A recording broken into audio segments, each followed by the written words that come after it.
الحمدللہ وکفی وسلام علی عبادہ الذین اصطفی اما بعد۔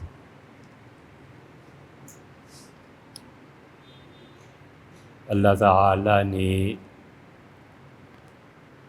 جن لوگوں کو عقل سے، معرفت سے، علم سے نوازا ہوتا ہے، وہ بہت بڑی بڑی باتیں ایک جملے میں سمو دیتے ہیں۔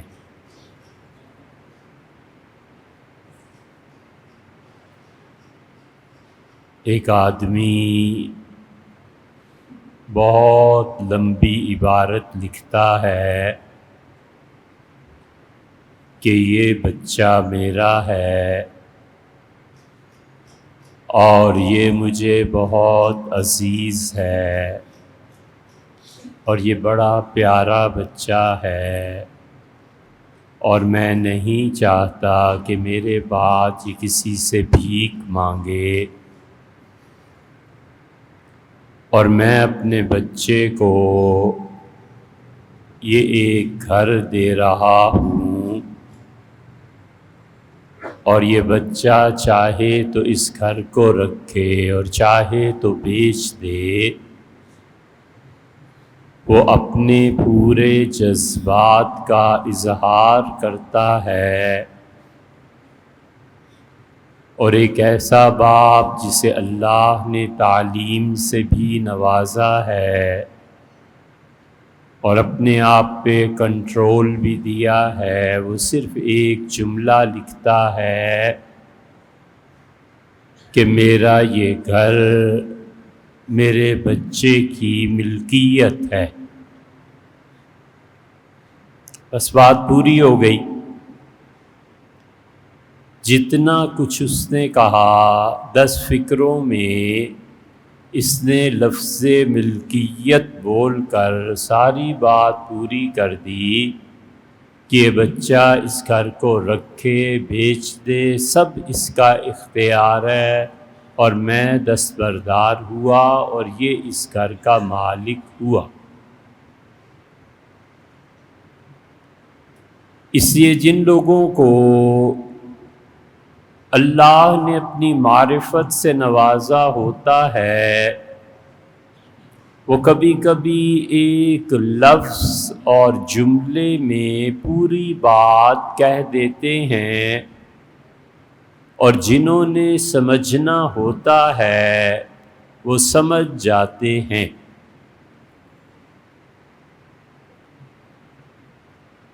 نفحات الانس میں مولانا جامی نے رحمہ اللہ کئی بزرگوں کے حالات کے آخر پر لکھ دیا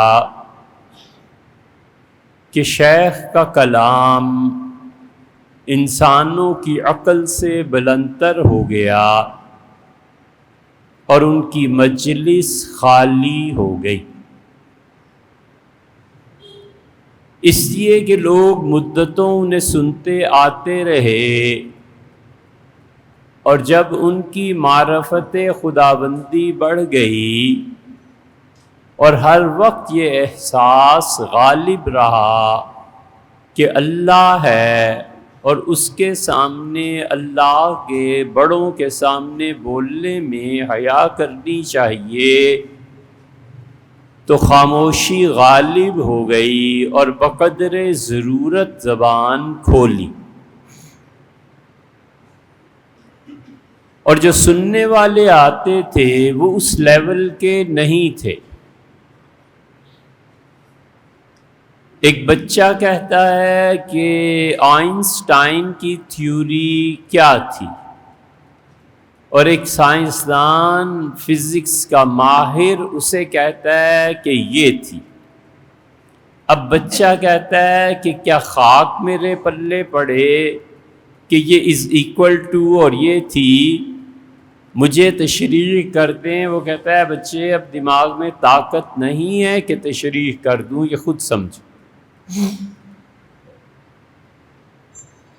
اس لیے بہت مرتبہ آدمی جب دین کو پڑھتا ہے تو اس کی بہت سی ٹرمز، بزرگوں کی بہت سی چیزیں سمجھ میں نہیں آتی،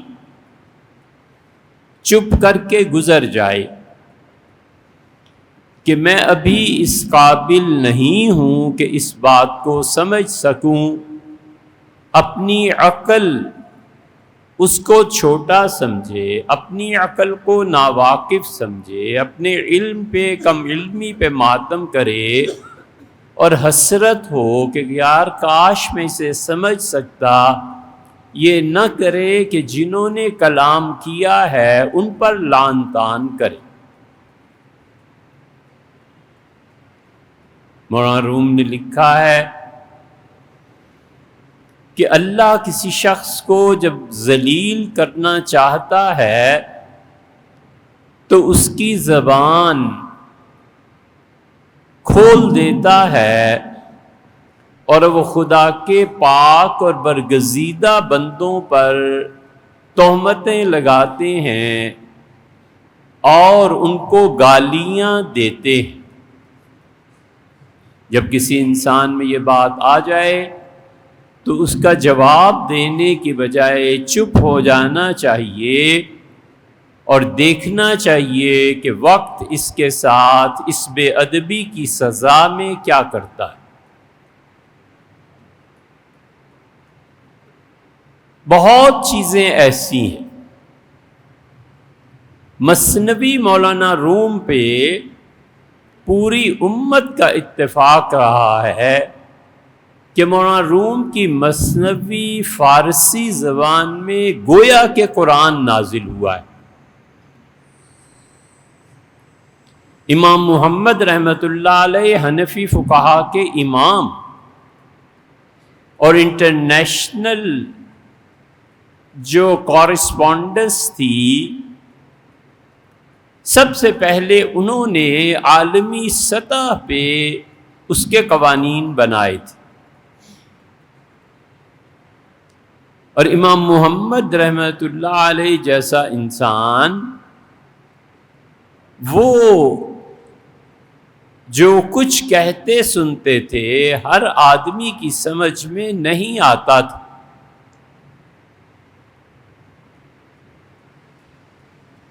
اور آدمی جب بڑوں کے کلام کو نہ سمجھ سکے تو کسی پڑھے لکھے سے پوچھنا چاہیے کہ اس کا مطلب کیا ہے۔ مولانا روم کی مثنوی امام محمد رحمۃ اللہ علیہ جب عربی بولتے تھے تو لوگ کہتے تھے کہ یار امام محمد رحمۃ اللہ علیہ کی عربی اتنی بلند پایا ہے کہ خدا کی کتاب ان کی زبان میں نازل ہوئی ہے۔ مثنوی میں مولانا روم نے ایک جگہ لکھا ہے کہ میں اپنے شیخ کو جب دیکھتا ہوں تو مجھے ایسے لگتا ہے کہ حضور صلی اللہ علیہ وسلم بھی ایسے ہی ہوتے ہوں گے، بلکہ تم رسول اللہ صلی اللہ علیہ وسلم کی بات نہ کرو، اللہ جس کو چاہتا ہے، خود اللہ کی تعلیمات کا مجموعہ میرے شیخ ہے۔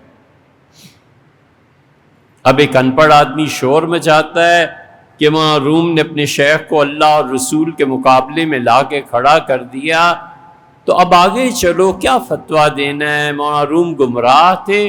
مولانا روم نے 700-800 سال اس امت کو سنبھالا ہے۔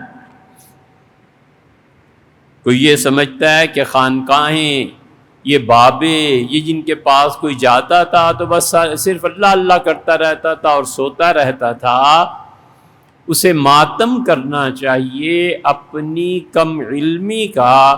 مشائخ کے ہاں خانقاہوں میں پورا ایک نصاب تھا جو پڑھایا جاتا تھا۔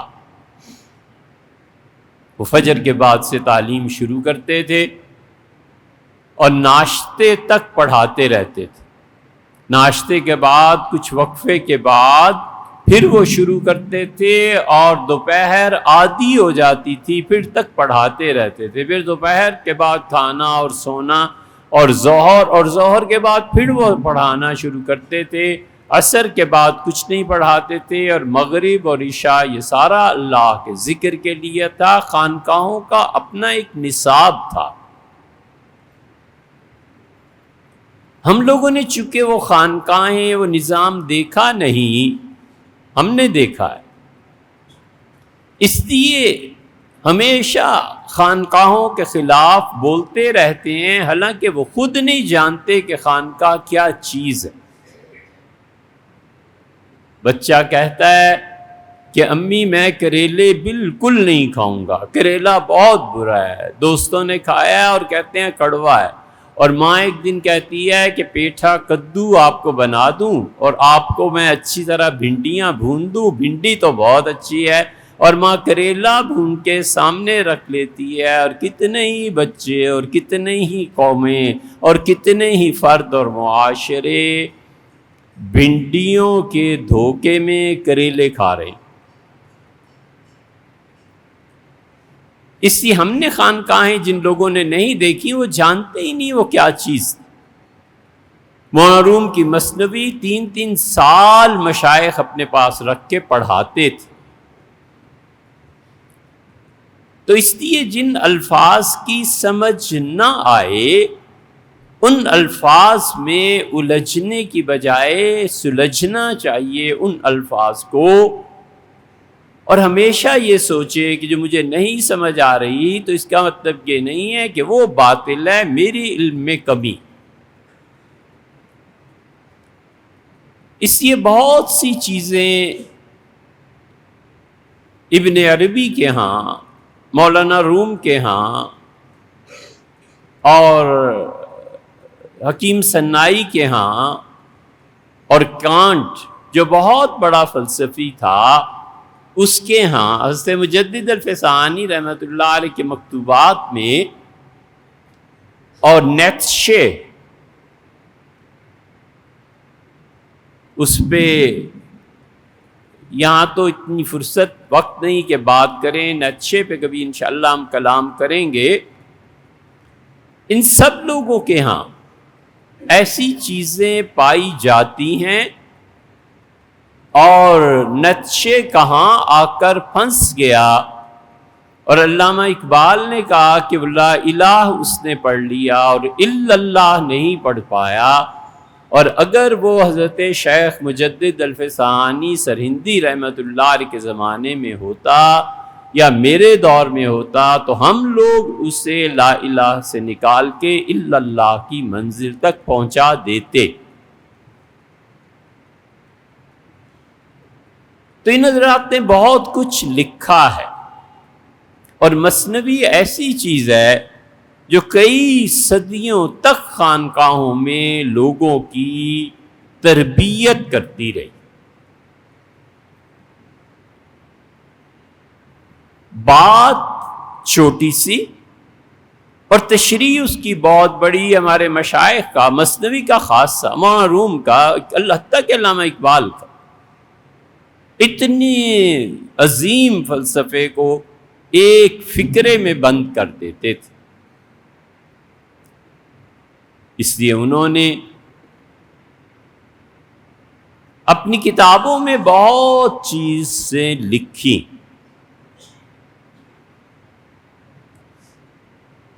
شبلی بڑے مشائخ میں شمار کیے جاتے تھے، جنید بغدادی رحمۃ اللہ علیہ کے حوالے سے،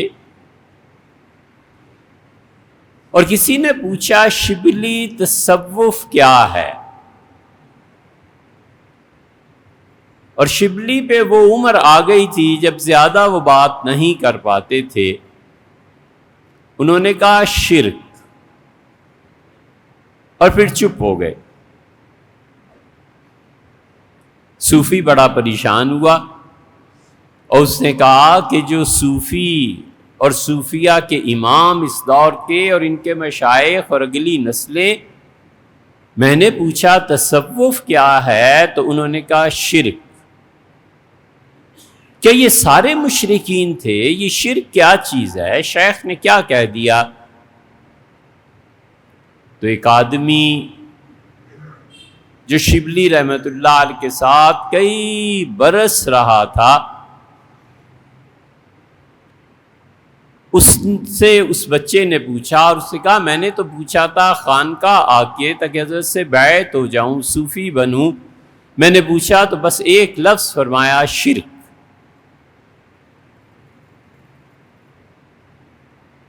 یہ جو بے دل ہے نا، غالب کا جو ابتدائی زمانہ تھا انہوں نے بے دل کو پڑھا تھا، اور اتنی مشکل فارسی کی شاعری کی کہ لوگ بے دل کو بھول گئے اور غالب کے کلام کے معانی تلاش کرنے لگے کہ غالب کیا ہے۔ حتیٰ کہ دوستوں نے کہا کہ غالب چھوڑ دو بے دل کی پیروی، اپنا کلام کوئی کرو، اردو میں لکھو تاکہ لوگ پہچانے تم کتنے باصلاحیت انسان ہو۔ بے دل کو کون سمجھتا ہے؟ یہ بے دل کا دور اور ہمارے ہاں کے حضرت مجدد الفسانی سرہندی رحمت اللہ کا دور یہ تقریباً ایک۔ بے دل نے اس شرک پہ بہت زبردست مثنوی کہی ہے اور وہ پڑھنے کے قابل ہے۔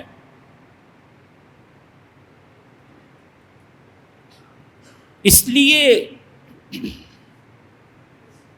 انہوں نے فرمایا شرک۔ مسئلہ زیر بحث یہ تھا کہ وہ جو ایک قوس سے دائرہ بنانا ہے پرکار سے،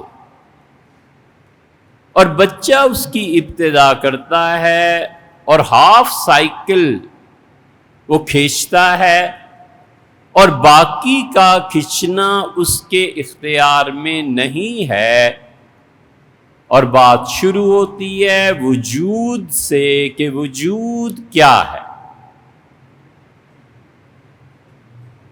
کائنات میں کوئی چیز ایگزسٹ کرتی ہے؟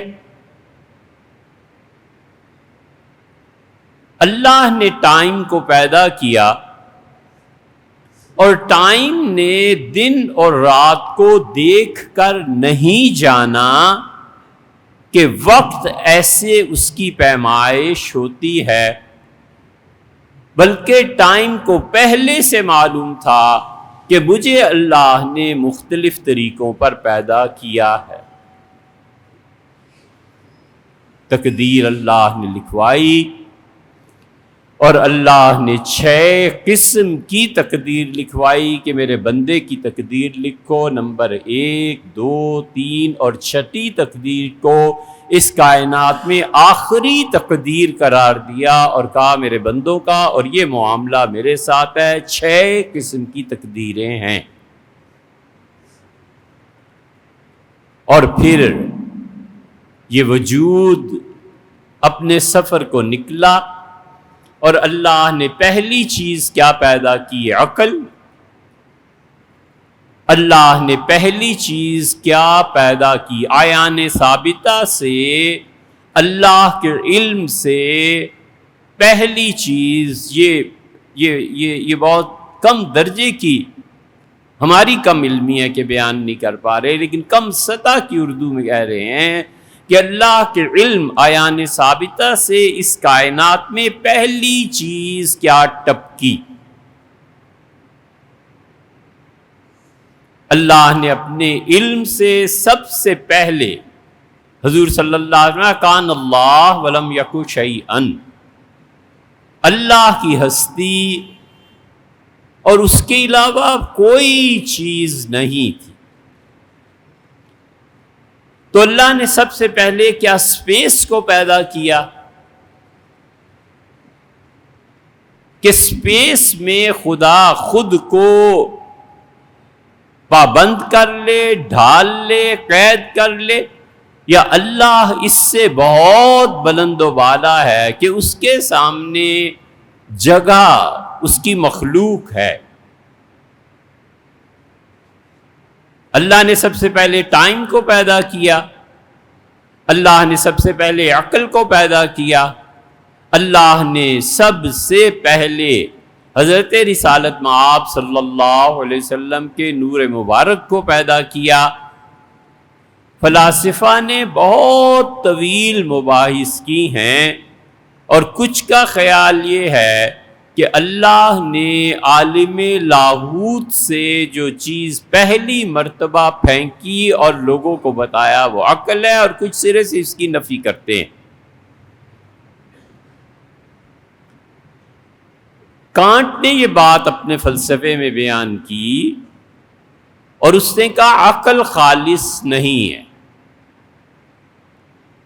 ہمارے ہاں سب سے پہلے اس مسئلے پر جس شخص نے بحث کی اور عالم لاہوت اور ملکوت، جبروت اور ناسوت، ان چاروں عوالم پر بحث بھی کی، اس میں سے سب سے پہلے جس نے عقل کے مسئلے کو چھیڑا وہ حضرت مجدد الفسانی سرہندی رحمۃ اللہ علیہ ہیں۔ اور کانٹ جس مقام پر 400 سال کے بعد پہنچا، ہمارے ہاں وہ پہلے سے طے شدہ چیزیں تھیں۔ نیتشے جس شخص کی تلاش میں تھا، اور اس نے ایک وجود اعظم کی خبر اس کائنات میں کہا کہ میں تلاش میں ہوں، اس پہ ہمارے ہاں امیر المومنین سیدنا علی رضی اللہ عنہ در منصور میں بحث کر کے فارغ ہو چکے۔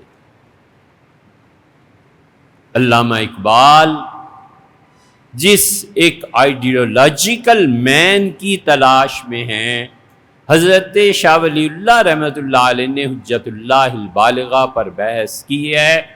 اس لیے ماتم کرنے کا یہ ہے بچوں کہ ہم نے اپنے مشرقی علوم کو پڑھنا اور سمجھنا چھوڑ دیا ہے، اور پتہ نہیں کن کن چیزوں میں گھوم رہے ہیں، اس لیے کہ مشرقی علوم پڑھ کے کوئی ڈگری ایسی مل جائے جس کی بنیاد پر پیسہ کمایا جا سکے، یہ اپرچونٹی نہیں ہے۔ شاہ ولی اللہ کو پڑھ لیں تو کیا پیسے ملیں گے، حضرت مجدد کو پڑھ لیں، معروم کو پڑھ لیں۔ اس لیے مشرقی علوم بالکل آخری سانسوں پہ ہیں، اور مغرب کے علوم بھی نہیں، وہ جو جہالتیں اپنی کر کے چھوڑ چکے ہیں، ہم ابھی ان کے آخری حصے کی یا علوم کے آخری حصے کی گندگی میں پڑے ہوئے ہیں، وہ ان سے بھی آگے چلے گئے۔ المیہ یہ کانٹ نے کہا کہ عقل خالص نہیں ہوتی۔ حضرت مجدد الفسانی رحمۃ اللہ علیہ نے اپنے مکتوبات میں لکھا کہ ہمارے زمانے میں عقل اور کشف دونوں خالص نہیں رہے۔ کاش کینٹ کے سامنے سے یہ عبارت گزرتی تو وہ سر دھنتا کہ ایک عظیم صوفی نے کتنی بڑی حقیقت کا بیان کیا ہے۔ حضرت مجدد رحمۃ اللہ علیہ کہتے ہیں کہ عقل خالص نہیں رہی۔ فرماتے ہیں عقل اپنے ماحول سے متاثر ہوتی ہے۔ کراچی میں بچے کی عقل، دانائی، دانش مندی، سوچنے کا انداز ہندوستانی خون ہونے کی وجہ سے کچھ اور بات کرتی ہے، اور پٹھان بچہ اپنے ماحول کی وجہ سے کچھ اور بات کرتا ہے۔ حتیٰ کہ ان کے بچے جن کھلونوں سے کھیلتے ہیں اور یہاں کے بچے جن کھلونوں سے کھیلتے تھے یا ہیں، ان تک میں فرق ہے، کھانے تک میں فرق ہے، اسی لیے زبان میں فرق ہے۔ اسی لیے اللہ قرآن میں کہتا ہے کہ لوگوں کی زبانیں جو مختلف ہیں یہ میرے ہونے کی دلیل ہے۔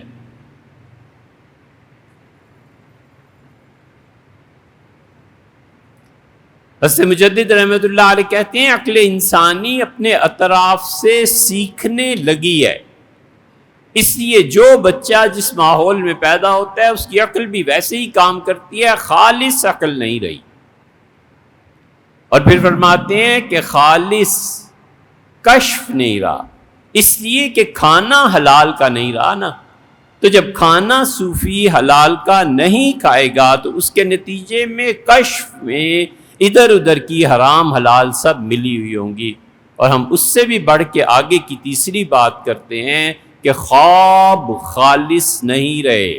خواب جو لوگ دیکھتے ہیں اور تعبیر پوچھتے ہیں، سمجھ میں آتا ہے کہ بچے یہ حصہ اس میں ناخالص ہے، قابل تعبیر نہیں ہے، یہ شیطان کے اثرات ہیں، اس خواب میں اتنا آپ کا خیال ہے اور اتنے فیصد اصل چیز ہے جو اللہ نے دکھانی تھی۔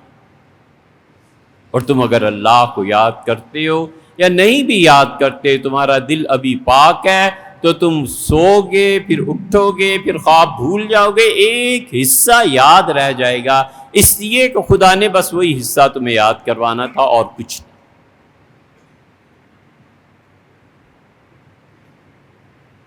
عالم لاہوت سے عالم ناسوت تک پہنچتے پہنچتے پہلی چیز خدا نے کیا پیدا کی، اور بہت سے لوگ اس طرف گئے کہ پہلی چیز اللہ نے جو پیدا کی وہ وجود تھا۔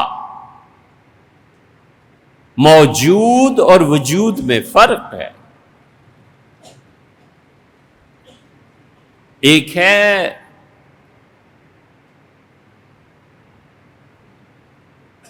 وجودی اور ایک ہے موجودگی۔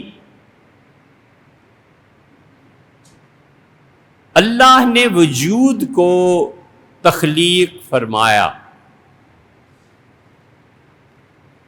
ایک کہتا ہے کائنات میں کوئی وجود ہے ہی نہیں سوائے اللہ کے۔ وہ کہتا ہے وجود کی حقیقت کیا ہے، کسی چیز کے ایگزسٹ کرنے کی ریئلٹی کیا ہے، ایگزسٹنس کس چیز کا نام ہے۔ اور صوفی کہتا ہے یہ سب چیزیں ختم ہو جانے والی ہیں، وجود کی نفی کرو، اپنی نفی کرو، جو موجودات ہیں ان کی نفی کرو، اور لا الہ میں ہر چیز کو ختم کر دو، الا اللہ میں پہنچ کے وجود کا اس بات کرو اور کہو اللہ آپ کے علاوہ کائنات میں کچھ نہیں ہے، نہ میں ہوں، نہ میرا نفس ہے، نہ میری خواہشات ہیں، نہ کوئی اوپر نہ کوئی نیچے، دائیں اور بائیں، ٹائم اور سپیس کچھ نہیں ہے، تیرے کہنے کی وجہ سے ہے۔ تو اگر اس نوٹ کا نمبر کینسل کر دے تو ₹1,00,000 کے نوٹ کی حیثیت ایک ٹکے کے برابر نہیں، اللہ بس تو ہی تو۔ یہ ہے وجود کی وحدت، کہ وہ کہتا ہے کائنات میں اللہ کے علاوہ کوئی ہے ہی نہیں، اور سب سے پہلی چیز جس کو تم کہتے ہو وجود تھا یا عقل تھی یا کچھ بھی تھا، کوئی نہیں ہے، بس اللہ ہی ہے اور اللہ ہی تک پہنچنا ہے۔ اس لیے بچے نے پوچھا تصوف کیا ہے، اور شیخ نے فرمایا شرک، اور پھر چپ ہو گئے۔ تو اس کا مطلب یہ تھا کہ میرے بچے سارے صوفی اور ہر کوئی پڑھتا ہے لا الہ الا اللہ، لا الہ الا اللہ، اللہ کے علاوہ کوئی نہیں ہے۔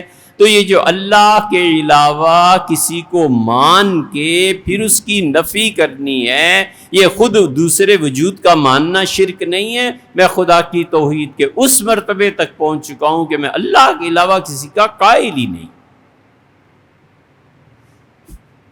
تم پہلے وجود مانو گے نا، پھر اس کے بعد کہو گے نا لا الہ، کوئی الہ نہیں، پھر کہو گے الا اللہ۔ اللہ کی معرفت میں اللہ کے علاوہ کسی کو کچھ جانتا ہی نہیں ہوں۔ کوئی نبی علیہ الصلوۃ والسلام بھی ہیں تو اللہ ہی نے پیدا فرمائے ہیں، کوئی فاسق و فاجر بھی ہے تو اللہ ہی نے کیا ہے، جنت ہے یا جہنم ہے سب اللہ کے ساتھ وابستہ ہیں، اور مجھے صرف اس در پہ جا کر اپنا سجدہ کرنا ہے، ماتھے کو ٹیک دینا ہے۔ میں لا موجود الا اللہ، اللہ کے علاوہ کوئی وجود ہے ہی نہیں، بس مجھے اس عالم میں رہنے دو۔ یہ ہے وجود کی وحدت۔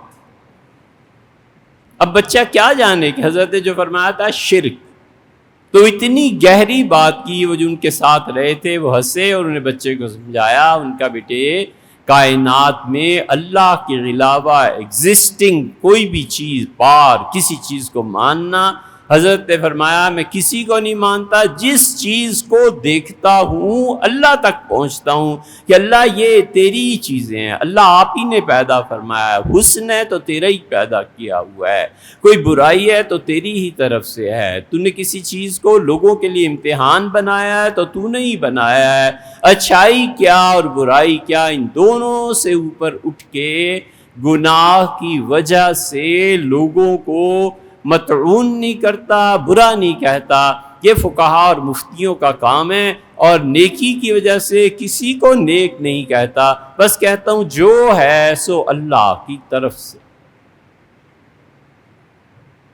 محروم نے مثنوی میں لکھا ہے کہ لوگوں کے گناہ یہ جو کرتا ہے یہ اپلے ہوتے ہیں، اور بی بی اپنا ہاتھ گوبر میں ڈالنے سے گھبراتی ہے۔ یہ جو گناہ ہے یہ مومن آدمی اپلے میں ہاتھ ڈالتا ہے، اسی لیے تو گناہ کے پورا ہونے کے بعد روتا ہے اور پھر توبہ کرتا ہے اور اس کے درجے بڑھ جاتے ہیں۔ تو تم جس چیز کو گناہ سمجھتے ہو، ہم یہ کہتے ہیں کہ گناہ جلیں گے، آنسو بہیں گے تو ہی جنت ملے گی۔ اب زاویہ نگاہ دیکھیں، صوفی کیسے سوچتا ہے، فلسفی کیسے سوچتا ہے، اور فقیہ اور مجتہد کیسے سوچتا ہے، اس کو سمجھنا چاہیے۔